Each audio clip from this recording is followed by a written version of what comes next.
Biblia dice acerca de quién puede o no, quién no puede predicar, o quién puede hablar la palabra de Dios, o quién no puede hablar la palabra de Dios. Los cristianos que son llamados, discipulados, preparados para el Evangelio, a los cuales fueron lavados con la sangre del Cordero, que Dios empezaron a leer la palabra, que empezaron a ayunar, que empezaron a orar, que empezaron a tener una relación con Dios, que dejaron el mundo atrás, que se arrepintieron, que fueron y pidieron perdón a aquellos que habían dañado, que fueron a hacer las obras de justicia, que dice la palabra de Dios, los frutos del arrepentimiento. Aquellos que se arrepintieron de corazón y que ahora viven una vida completamente diferente. Ahora Dios, ellos le piden dirección a Dios mediante la escritura, y Dios los guía, y Dios les enseña, les dice y les crea una palabra. Da de gracia lo que de gracia has recibido, así dice el texto.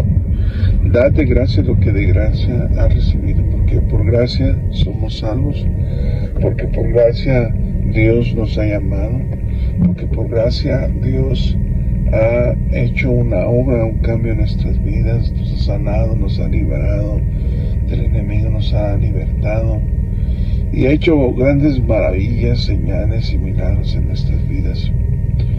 Nos corresponde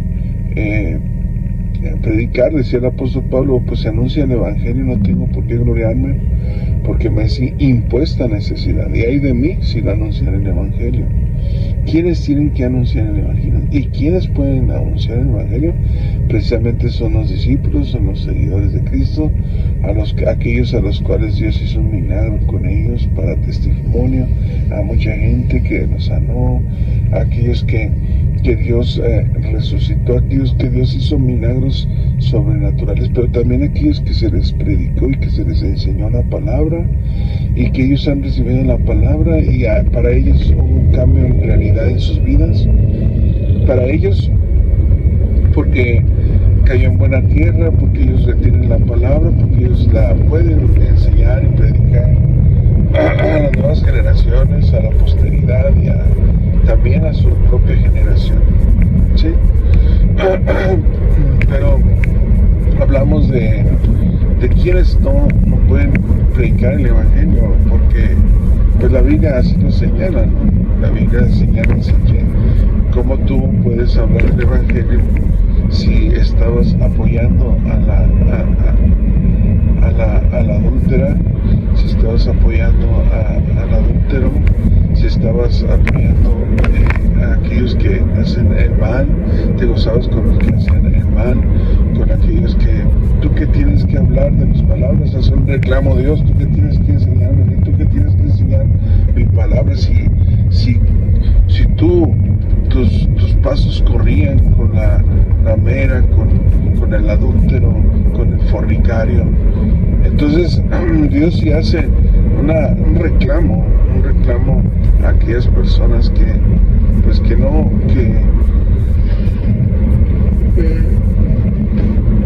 aquellas personas que no deberían de hablar su ley, que tienen que hablar de las cosas buenas, estas personas, porque pues su parte era con el adúltero, o sea, ellos se movían porque el adúltero, porque la adúltera, o porque el fornicario, porque quien practicaba la injusticia, quien practicaba el mal, era una persona que a lo mejor le diezmaba mucho, a lo mejor le ofrendaba mucho, le ayudaba económicamente, cualquier cosa, pero Dios ya se reclama y dice: tú que tienes que hablar de mi ley, tú que tienes que enseñar la justicia, porque no la estás practicando. Para Jesús y para Juan el Bautista, Juan es un vivo ejemplo de quienes predicaron y que no tuvieron miramientos respecto de a quién les predicaba, porque no agradaban a los hombres, sino que agradaban a Dios. y a ellos no les importaba, pues Jesús mismo volcó las mesas de los cambistas, a los escribas y fariseos que tenían un cargo, que tenían un nombramiento, que tenían un cargo adentro de la iglesia, les llamó sepulcros blanqueados, les llamó generación de víboras, les llamó hipócritas. Jesús se metió en problemas y mucha gente actualmente, muchos pastores dicen, ese hermano muy problemático, porque no diezma, porque le habla sus verdades, porque es áspero, porque Cristo también fue áspero, porque Cristo también habló verdades, porque Juan el Bautista le dijo a aquel gobernante, no te es lícito tener a la mujer de tu hermano, no te es lícito tener a la mujer de tu hermano, no te está permitido por Dios que tú tengas a la mujer de tu hermano, porque estaba en adulterio, porque le había robado, le había quitado la mujer a su propio hermano. Entonces, si esto lo dice aquellos que predican la palabra de que ellos no cometieron adulterio, ellos andaban bien, pero el problema es de que ellos apoyaban a la gente que cometía esos actos, y Dios estaba disgustado, ¿no? Imagínate aquellos que siendo pastores o predicadores o quien sea que predique la mujer, que haya adulterado, o que haya fornicado, o que haya sido parricida o matricida, o que haya sido tenido una cuestión de pedrastría o cualquier situación inmoral que a Dios no le agrada. Entonces ahí, pues ¿dónde quedan ellos? Sí, Dios se indigna con aquellos que apoyan simplemente porque apoyan, porque hablan muy a favor cuando Juan les hablaba, cuando Jesús les hablaba la verdad, les hablaba como quien tiene autoridad, no como los escribas y fariseos hipócritas, porque los escribas y fariseos hipócritas hasta eso pues nada más querían apedrear a la mujer. ¿Y dónde está el hombre que había sido sorprendido en adulterio? ¿Dónde están? Pues hacían largas oraciones con las viudas, etcétera, etcétera, para quitarle sus bienes, porque tenían un sentimiento o un pensamiento económico. Y muchos como Juan no tuvo temor de decirle, no te es lícito tener una mujer de tu hermano. Y por lo tanto, pues esta mujer pidió la cabeza de Juan en un plato. Una mujer, fíjese, ahorita lo que son las mujeres liberales, las mujeres que quieren imponerse, las mujeres, eso es lo que es una mujer, despechadas, eso es lo que puede llegar a ser una mujer.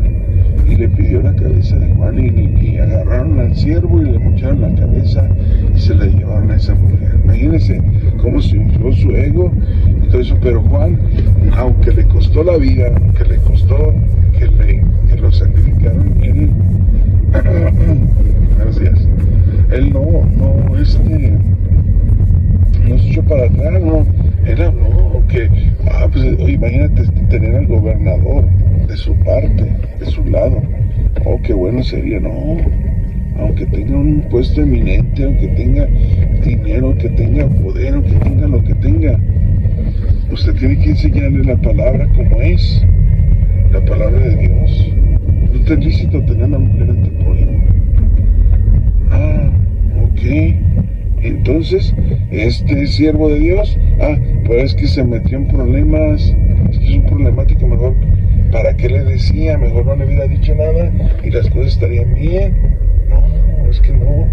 Es que ellos no le sirven Juan no le sirve al hombre, le sirve a Dios. No le sirve a una institución, le sirve a Dios. Paz de Cristo. Y esto es algo que debemos de aprender, que muchas las veces nosotros, cuando Dios habla por nosotros, Dios va a hablar cosas que a Dios no le agradan de las personas, y las personas pueden tomar represalias contra usted. Como decir, oiga, ¿por qué me tira a mí? ¿Por qué me está tirando habladas desde el púlpito? ¿Por qué me está agrediendo verbalmente y diciéndome, incriminándome? Y le puede reclamar el hermano, la hermana que ande haciendo el mal. Es que lo dijo por mí. No, si usted ya se metió en cosas personales conmigo, y se hace un problema, y se hace un pleito. ¿Por qué? Porque el hermano le está amándole, pero lo que Dios le enseñó, lo que Dios le reveló. El hermano le está predicando porque él tiene un mandato de Dios, tiene una encomienda de Dios de predicar la palabra, tal y como es. O sea, no le va a quitar ni le va a adicionar. Y si Dios le ha revelado algo, y si dentro de las palabras del predicador Dios le habla a usted, y si usted no es digno de arrepentirse o decir, ¿sabe qué? Es que si Dios está revelándole a tal cual persona y él no me conoce, no sabe ni qué, ni dónde, si sabe dónde vivo, pero no viene aquí a estar siendo un espía de mi vida diaria, pues entonces quiere decir que Dios es el que está mostrándome y me está hablando. Me tengo que arrepentir. Entonces esa es la actitud de aquellos que están en pecado. Pero ¿quiénes pueden o no predicar? Ahí está la respuesta, el por qué. Y que no tiene, sobre todo un ministro, un pastor, cualquier gente que predica el evangelio, que no tenga la categoría de pastor, de ministro, de diácono, de obispo, pero que haya cometido adulterio o fornicación, pues sí, tiene muchos, lo siguen, y hay gente que lo sigue apoyando, y hay gente que, pobrecito, pues no sé, no puedo. Bueno, pero tiene una relación con Dios. En su relación con Dios hay un fracaso, y lo tiene que asumir, y tiene que ser honesto. Y pues ser honesto con Dios y consigo mismo, y con la gente, porque la gente recibe y uno transmite lo que uno recibe de parte de Dios y lo que uno vive. Y si uno vive algo que a Dios le agrada, la gente se va a impregnar de eso.